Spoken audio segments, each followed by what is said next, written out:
Here are the top stories for today, February 1, 2022. President Rodrigo Duterte's Chinese New Year message is for the country to gain more strength and good fortune. On its way to recovery, the country may soon move out from the alert level system.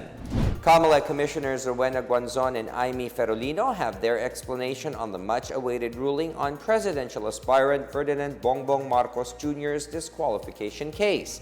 And let us take a look at Pangasinan's production of Ylang-Ylang essential oil.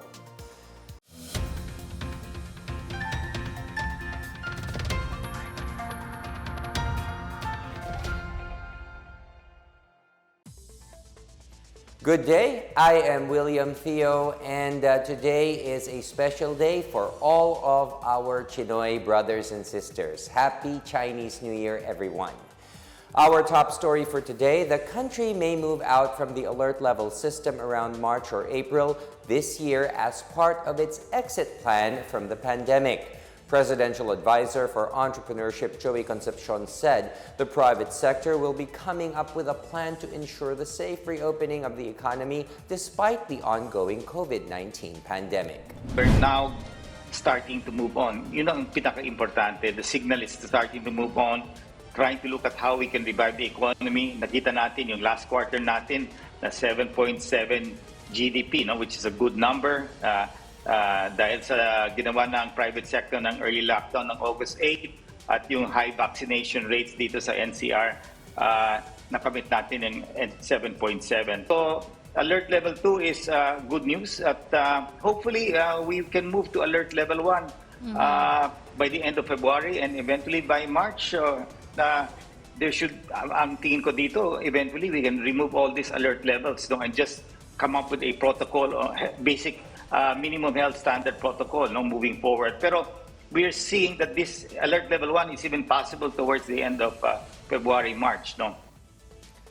6 vaccination sites were identified for the initial rollout of COVID-19 vaccination of minors in Metro Manila on Friday, February 4. Preparations are also underway in Manila and Quezon City for the pediatric vaccination rollout. The details from Marita Mawahe. Preparations for the vaccination rollout for the 5 to 11 years old are underway. The Department of Interior and Local Government says it will initially be done at the Philippine Heart Center, Philippine Children's Medical Center, National Children's Hospital, Manila Zoo, SM North EDSA, and Phil Oil Gym in San Juan. Pediatric vaccinations will also be conducted in 30 locations in Central Luzon and Calabarzon. Ng registration, hindi na po lahat ay open, ngunit hindi naman po kailangan buksan pa lahat dahil ito pong approach natin dito ay kapareho nung sinimulan nating 12 to 17 pediatric vaccination before. Phase by phase po ito. Magsisimula po tayo sa Pebrero 4 dito sa National Capital Region. The Department of Health will make the formal announcement kung paano po ang dahan-dahan ng pagbubukas na yung mga iba't ibang vaccination sites hanggang matapos natin ang vaccination rollout sa buong bansa. In Manila, the newly renovated Manila Zoo will be one of the 6 initial sites, while the bagong ospital ng Maynila is also ready once needed. The Manila Health Department says the low-dose Pfizer vaccines are expected to arrive tomorrow.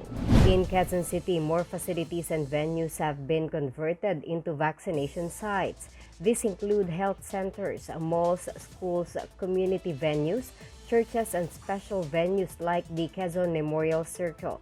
The city government also conducts vaccination activities in subdivisions and private companies, government agencies, and care homes. Limited walk-in slots are allotted in mall sites where vaccinees must first claim stubs and return at the time indicated. Mayor Joy Belmonte said they are expanding and intensifying their vaccination program to accommodate the city's eligible population, estimated at 2.8 million residents, including 5 to 11 years old. For the PNA Newsroom, I am Marita Mawahe. Stiff sanctions await political aspirants and their supporters who will be found breaking election campaign rules set at a time of the pandemic. DILG Undersecretary Jonathan Malaya said penalties for the campaign infractions vary depending on the nature of the violation. Malaya issued the reminder to political aspirants ahead of the start of the campaign period for nationally elected positions on February 8 and March 25 for local candidates.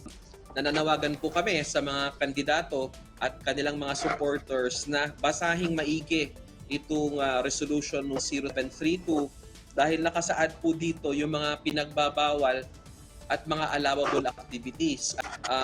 Bawal po yung mga handshake, hugs, kisses, arm in arm, or any action that involves physical contact among the candidates, their companions, and the public. No? Kung ito naman pong mga violations ay violation of minimum public health standards, the penalty is imprisonment of not less than 1 month, but not in excess of 6 months, or payment of fine in amount not less than 20,000, but not more than 50,000, or both, subject to the discretion of the court.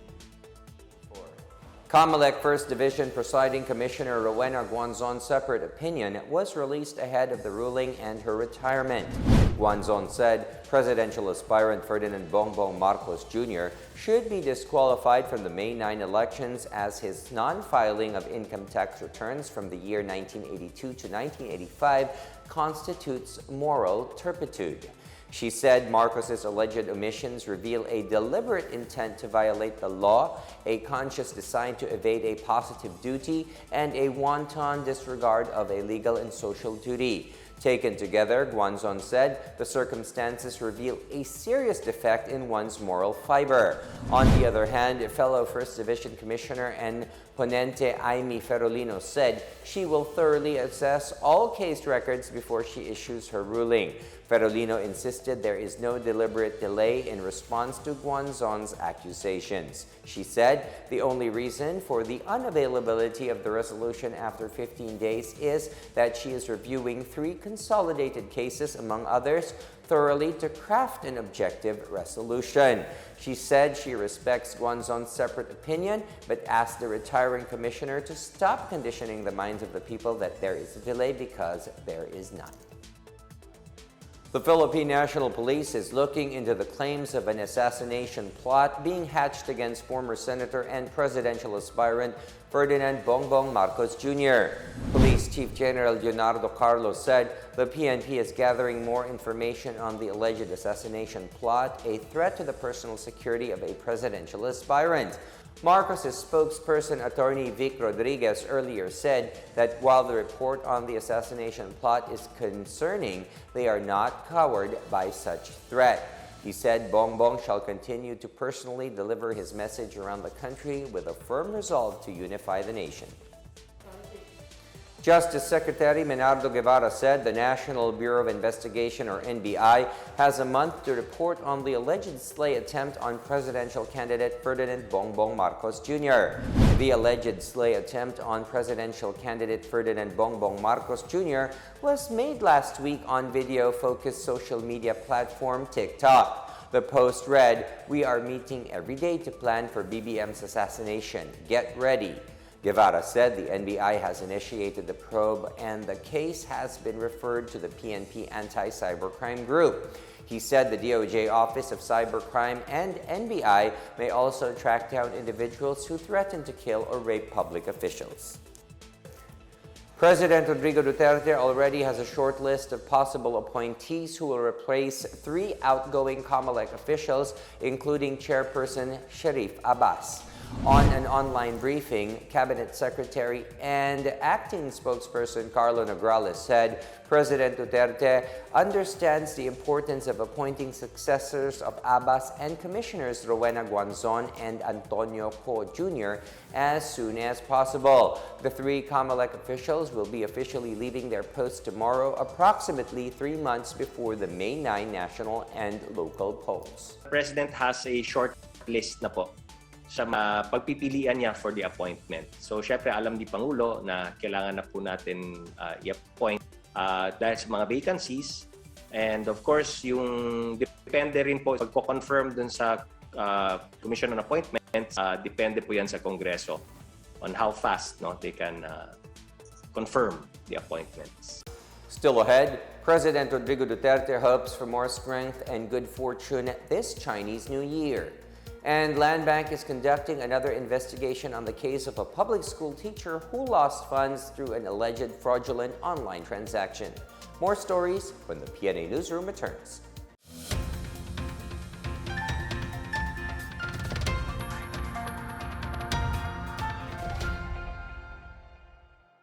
Nais mo bang bumalik at magsimula ng panibagong buhay sa inyong probinsya? May solusyon dyan.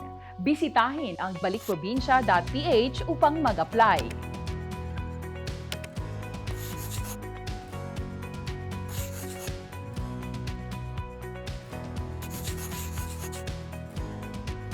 Pero ano nga ba ang Balik Probinsya Bagong Pag-asa program o mas kilala bilang BP2? Ang programang ito ay binuo ng gobyerno mula sa EO 114 na naglalayong matugunan ang lumulobong populasyon at pagsikip ng mga residential area sa NCR. Layunin rin ng BP2 na makapagbigay ng pantay na oportunidad sa mga Pilipinong magbabalik probinsya. Ligtas at libre kang makakabalik sa inyong probinsya sa tulong ng BP2. May kasama pang tulong pinansyal at oportunidad para makapagsimula ng pangkabuhayan. Bagong pag-asa ang hatid ng Balik Probinsya program. Kaya naman ano pang hinihintay mo? Mag-register na sa balikprobinsya.ph.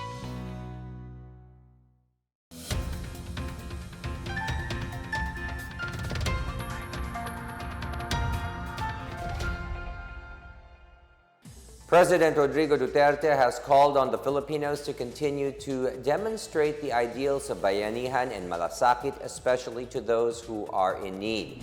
In line with the celebration of Chinese New Year, President Duterte said it is his fervent prayer that the year 2022 will be a better year for all of us in terms of wealth, health, relationships, and of course, progress.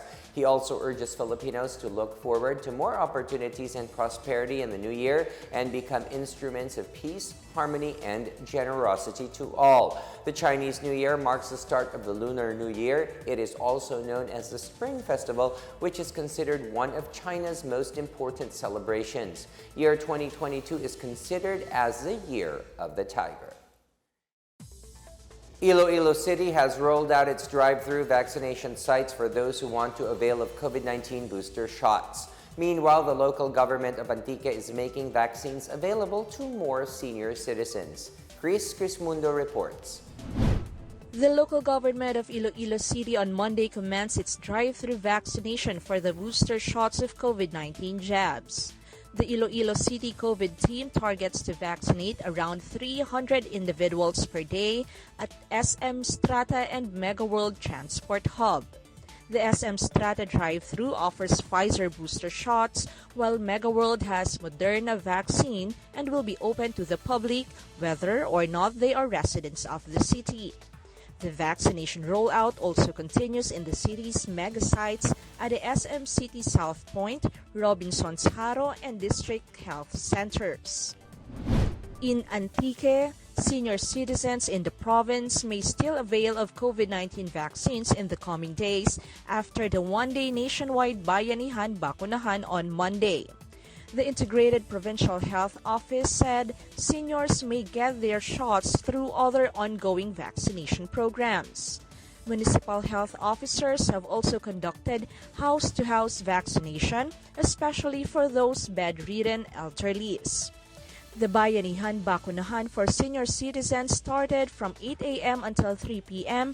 at the Binirayan Gymnasium in San Jose de Buenavista and at the designated vaccination sites in the municipalities. Meanwhile, the Negros Occidental Provincial Government will offer a free rapid antigen test for COVID-19 to inbound travelers who cannot afford to pay for it starting February 1.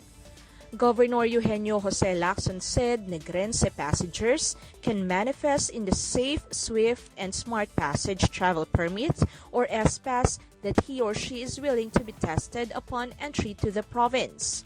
The test will be available at the seaport in Bacolod City or the Bacolod-Silay Airport in Silay City. Alert Level 3 has been extended until February 15 in the entire Western Visayas, including Negros Occidental and Bacolod City. For the PNA Newsroom, I'm Chris Crismundo.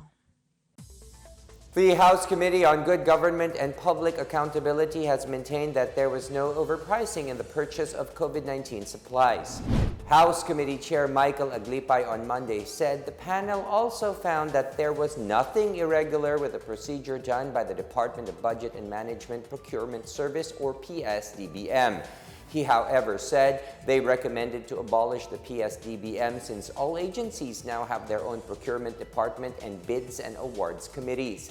The panel has also recommended the filing of syndicated estafa charges against several officials of Formerly Pharmaceutical in connection with the government's purchase of COVID-19 supplies. Aglipay said Formerly took advantage of the more lenient procurement regulations under Bayanihan Act 1 and acted against the government's interest. The panel did not recommend any charges against former Presidential Economic Advisor Michael Yang and former PSDBM Executive Director Christopher Lloyd Lau due to lack of evidence. The Department of Tourism says the government would ensure that tourism establishments adhere to minimum public health standards as the country opens to fully vaccinated international tourists beginning February 10. Tourism Secretary Bernadette Puyat said the DOT, other concerned agencies, local government units, and other tourism stakeholders will work together to avoid another surge in cases brought by an influx of foreign tourists. Foreign travelers will be required to be fully vaccinated and have negative RT-PCR tests 48 hours before their departure and will no longer be required to undergo quarantine. On the other hand, efforts to vaccinate local tourism workers began as early as July 2021, while the administration of booster shots began this month. Puyat noted that all workers and residents in Boracay Island have been vaccinated to ensure their safety against COVID-19. Earlier, the IATF announced that leisure travelers from visa-free countries will be allowed to enter the country beginning February 10 in a bid to revive the tourism industry. The Landbank of the Philippines is conducting another investigation on the case of a public school teacher in Quezon City who lost her 121,000 pesos through an alleged fraudulent online transaction. Last January 3, the bank decided it will not reimburse the amount lost by William Montecalvo, a teacher in San Bartolome High School, since these transactions are confirmed via email as valid. Montecalvo doubted that his Landbank iAccess was hacked because his account was not locked despite receiving numerous one-time password OTP attempts. Crisanto Cruz, a teacher in Amaya School of Home Industries in Cavite, and another victim said he does not believe in the bank's fraud team because it was not able to detect the crimes on the accounts of other teachers. Cruz had also registered in iAccess. Over the weekend, Landbank said it welcomed the probe to be conducted by the National Bureau of Investigation on the alleged phishing scam on several teachers. Landbank President and CEO Cecilia Borromeo said the bank is also coordinating with the Department of Education for the list of teachers who were reportedly victimized through phishing. February kicks off with bigger burdens for motorists and consumers as oil companies announced increases in petroleum products. Caltex, Clean Fuel, Petrogas, Phoenix Petroleum, PTT Philippines, Sea Oil, Shell, and Uni Oil increased both diesel and gasoline prices by 75 centavos per liter starting Tuesday morning. Caltex, Sea Oil, and Shell also hiked kerosene prices by 45 centavos per liter. With the oil price increase in the past 4 weeks, year-to-date adjustments stood a net increase of 4 pesos and 95 centavos per liter on gasoline, 7 pesos and 20 per liter on diesel, and 6 pesos and 75 centavos on kerosene. Experts said the uptrend in international price of oil is mainly due to geopolitical risk, particularly tensions between Russia and Ukraine, amid the already tight supply of the commodity. The Department of Energy's or DOE's Oil Monitor Bulletin said supply disruptions amid recovering demand is fueling crude prices to go up. The price of liquefied petroleum gas or LPG increased by 4 pesos per kilogram starting Tuesday. This translates to a 44 peso hike for regular 11-kilogram LPG cylinder. LPG brands that implemented the price hike include Petron, Phoenix Super LPG, and Solane. Auto LPG prices also increased by 2 pesos and 24 centavos per liter for Phoenix and by 2 pesos and 23 centavos per liter for Petron. Up next, Ilocos Norte moves to revive its industrial heritage with the use of calesa. And let us take a look at Pangasinan's production of Ylang-Ylang essential oil. Details ahead, keep it here on the PNA Newsroom.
Authorities in General Santos City have declared that the threat of African swine fever or ASF in a village there has been controlled.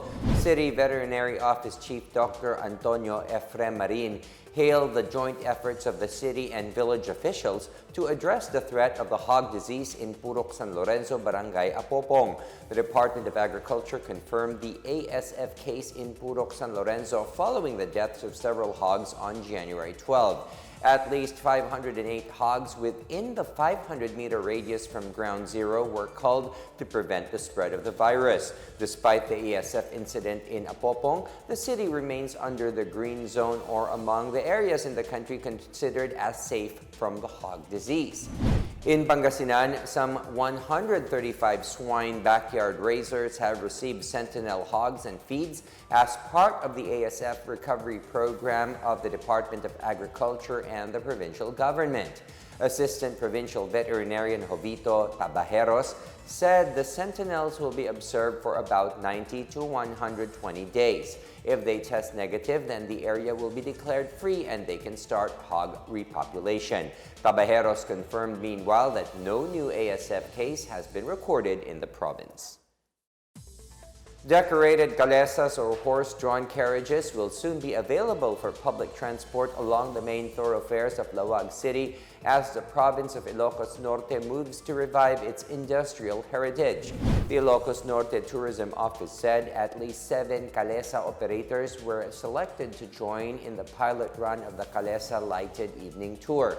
The tour aims to draw in tourists who may wish to experience a calesa ride around the city while providing livelihood to the dwindling number of cruceros or carriage drivers. The pilot run is expected to kick off this February in time for the 204th foundation anniversary of Ilocos Norte. The return of horse-drawn carriages also benefits the commuters amid the continuing fare hikes resulting from rising prices of petroleum products. Before the pandemic, a Calesa ride cost 11 pesos for a short trip not exceeding 1 kilometer. People's organizations from Pangasinan have partnered with Skin Station and Chem World Fragrance Factory to produce Ylang-Ylang essential oils. Pangasinan League of Municipalities President Lingayen Mayor Leopoldo Batawil said an extraction facility was put up in Barangay Bueno in Mangatarem Town for this project. The facility could process up to 350 kilograms of Ylang-Ylang flowers daily. Batawil said the people's organizations were tapped to provide the Ylang-Ylang flowers for the facility and plant more Ylang-Ylang trees. He said the planting of trees could also help mitigate climate change, especially in the denuded mountains in the 2nd District of Pangasinan. The Ylang-Ylang flower could be processed to provide oils used to create beauty products, soaps, and perfume. In sports, the Philippine Olympic Committee joined the entire country in congratulating the national women's football team for booking a first-ever berth in the FIFA Women's World Cup 2023. POC President Bambol Tolentino said the latest victory of the Malditas has added to the success of Philippine sports following the Olympic medals won in Tokyo last year. Tolentino also congratulated the Philippine Football Federation for having accomplished what he called an impossible dream. The PFF is headed by Mariano Nonong Araneta with lawyer Edwin Gastanes as Secretary General. The Malditas beat Chinese Taipei 4-3 in a penalty shootout at the Sri Shiv Chhatrapati Sports Complex in Pune, India. The victory also allowed the Malditas to advance to the Asian Football Confederation Women's Asia Cup, also a first by the Philippines on the continental stage.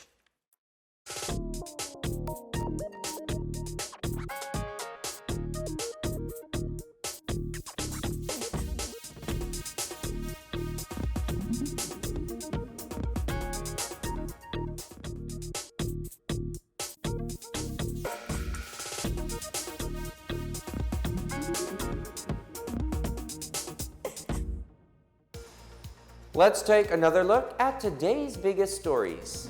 President Rodrigo Duterte's Chinese New Year message is for the country to gain more strength and good fortune. On its way to recovery, the country may soon move out from the alert level system. Comelec Commissioners Rowena Guanzon and Aimee Ferolino have their explanation on the much-awaited ruling on presidential aspirant Ferdinand Bongbong Marcos Jr.'s disqualification case.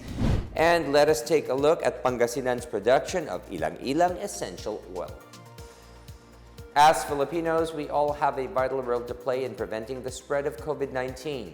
So remember, wear your face masks and face shields, wash your hands often, practice safe physical distancing, go out only for essential reasons, and get vaccinated as soon as possible to protect ourselves, our families, and the community. Together, we can beat COVID-19.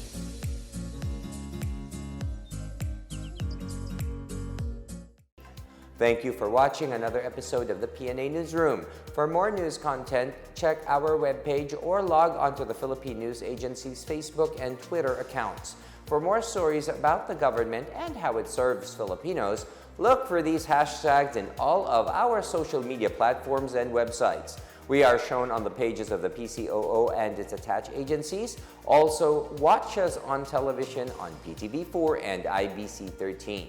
And that's your daily dose of the biggest stories that you need to know from the PNA Newsroom. We tell stories that inspire change. Happy Chinese New Year, everyone. I am William Theo. Good day to one and all.